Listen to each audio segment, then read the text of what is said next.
Backyard golf, Jeremy, Southern Ohio, spud run golf. That's the cliff notes today, guys. Our fairway is pretty bumpy. I've mentioned before in prior episodes, I smoothed that thing out. We drug it. It was just nice and smooth, nice and smooth. It's become uneven. So I'm going with the route of using this asphalt drum roller to try to smooth that thing out. And then we're going to slit seed it.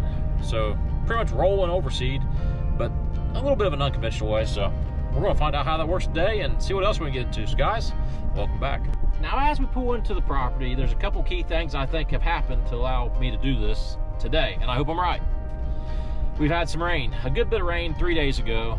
It's starting to dry up. It's a little spongy, not crazy spongy, but I think to properly use a roller like this, it's all critical of the moisture content in the soil. You know, obviously it's too wet, you're just going to tear stuff up. When it's too dry, it's really going to fight against that roller to make it happen.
The sun is quickly disappearing. However, while I got that roller, I'm gonna go ahead and try to get my subgrade done for the new #1 tee here at Spud Run Golf.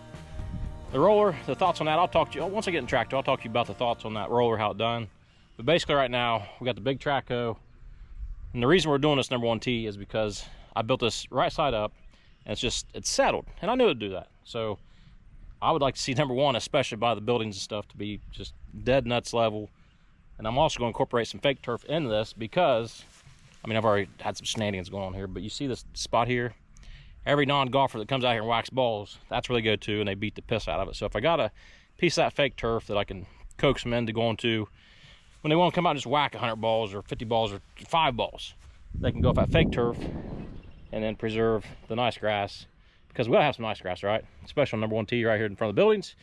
So let's jump in a big track hoe. Let's start digging. I'll talk about that roller.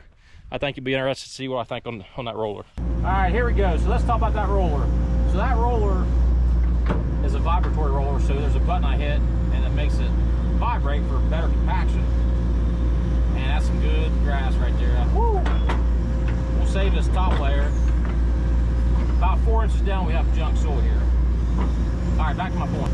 Can't ever have nothing nice here, Spud Run Golf. All right, so that roller, it done a little bit. I still think my timing was good with the moisture content in the ground. However, I just don't feel like it done much. I kind of think it was somewhat of a waste of time. And truth be told, I really won't be able to tell until I get that fairway mower out there and go back and forth. Then I'll really be able to feel how it rides down that fairway. Now, there was some spots I went over 2 or 3 times, and I definitely leveled out some small ridges. It definitely didn't hurt anything. So if you're thinking about, because at first I was nervous about what the roller, what the effects would have, but I'm telling you, it's not going to hurt nothing. Hopefully it helped a little bit, but kind of time will tell. But while we got that roller, this is a great time for me to go ahead and scalp this sod off, get down to this clay, re-level this tee box, and then I'll go ahead and pound it in with that roller. I got to take that roller back in the morning, and I think that roller was around 280 bucks to rent. I just got after work tonight, and I'll take it back in the morning. There's actually an interesting story here about these stones. We used to own a motocross track, and we got these stones from Columbus, Ohio, off an old bridge teardown. I paid 50 bucks per stone years ago. And once I sold the motocross track, one of the stipulations was I got to keep the stones. And I'd like to incorporate these around this tee box. It's like a short retaining wall on the fairway side. But boom! So what we're trying to do now is just get all the organic material off. I'll jump in there with the skid loader and finish cleaning this in a minute, but we'll get our sub base down about 8 inches below our finished tee box grade. And then what I'll do is I've got some good topsoil. A farmer buddy of mine's got some really good sandy, just awesome topsoil that will top coat the top 8 inches. So we can really get some good grass seed growing. And then of course where the artificial turf goes, we'll have like a paver compacted base where that goes. So right now the goal is just to get sub base down and compacted.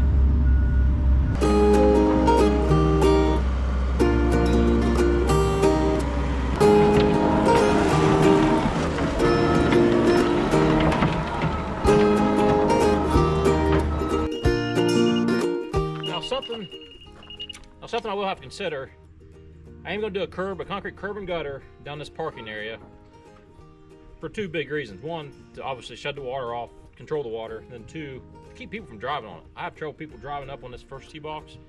4-wheelers leaking gas, cars leaking gas. So hopefully this curb will deter that when we have functions over here. So this curb and gutter will have some slope down, so will the tee box. Now not a lot. I mean, it's not going to be noticeable. If you come here and play and you tee off, you won't notice the slope. That's enough for the water to get off, like any good drainage project would be. So right now, this existing driveway edge we're kind of working with, it's got about 2 inches of fall from where we're standing down to the other end. That's about 60 feet. So that's enough definitely to get the water going that way.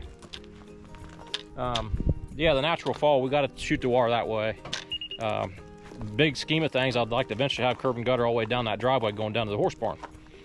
That's neither here nor there. So right now, the key thing is right here at the old tee box area, that subgrade is really close.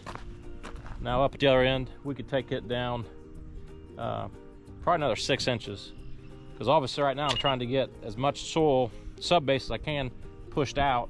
So then once I get that somewhat close, then I can take that roller and beat the piss out of that fill right there. Beep, beep, beep. So I guess a quick idea of things here is we get the sub base done, we get it compacted, get some good topsoil stockpiled here on top, do our curb and gutter, grade it, seed it.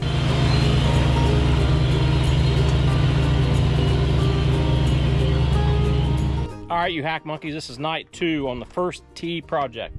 I'll go real quick what I'm doing, why I'm doing it. I think now you're gonna start to get a visual of what I'm doing. I didn't record none tonight. I just wanted to stick my head down and get some work done. You guys would have found this forming probably pretty boring. And I don't know, I mean, maybe one of these days I'll take you on some jobs with me and kind of show you what I do to make a living, to be able to afford this backyard golf hole. Definitely not rich. I just work my tail off like I did tonight. Just kicked my butt. Curb and gutter on the back side. Like I mentioned, it's got 2 purposes. To obviously shed the water away from the tee box, and then 2, to keep people from driving on it. It'll have a curb. I say curb and gutter, so as this land lays, the water's gonna run down, it's gonna hit this curb, and it'll run down to a little spillway here, keeping the tee box nice and dry. So as you can see, I've got that all pounded in with that roller last night. Late into the night I worked. That's gonna give me a good 12 to 16 inches of root zone material, of good topsoil. I really wanna make that thing low. Eventually I'd like to build a real mow all the tees. Right now I can't. I'll probably use the fairway mower on this so I can cut it maybe to 1 inch or so. You know, I could use the greens mower, but I'd have to adjust the height every time, and that's a pain in the butt. But this first tee is going to be, it's going to be super awesome, I guarantee it. What's this crazy thing going on over here? Well, let's talk about that real quick. All right, so this area here, it goes out 12 feet, comes over, I think 10 feet that way, and then this corner gets small, but I've got it kind of squared up to our fairway. So basically that'll be another curb that will picture frame the synthetic tee box area. And on this camera it might not look big, but I trust me, as I was putting those forms in, laying it out, I stood left-handed, I stood right-handed. There's gonna be plenty of room to beat the piss out of that synthetic turf right there, so that we can preserve our nice grasses right here. So I I don't know when I can pour concrete. It's hard to get concrete anymore, but that'll be the next steps, to pour this concrete, start getting our topsoil hauled in. We got some more rain, so the topsoil I can get my hands on is pretty wet right now. So that's kind of why I went ahead and went to concrete forming tonight, was to just keep busy and keep things going, because it's crucial I get seed down this thing as soon as possible. One last note on this new tee box. I'm going to run irrigation. So this thing will have an automatic irrigation system. I'll put a control valve box up on that building. I've got to fetch my 2-inch water main up here and drag it down. But before I pull the topsoil in, I'll go ahead and run in. I got just 1-inch PVC. I'll run it back through here and stub up my swing pipe. And then, like I said, a controller up here. So this tee box here, more so than all the other ones, it gets the most sunlight. So that should tremendously help grow in on this #1 tee box. We have a graduation party here for my son, May, I think 15th or so. I'd really like for this. It's not going to be like plush, but I think we can get it by then to looking really good and kind of striping and mowing, so we can get this whole area all cleaned up, make it look badass. That's what we do. Come on. All right, guys. Got any questions, leave them in the comments. Otherwise, over and out.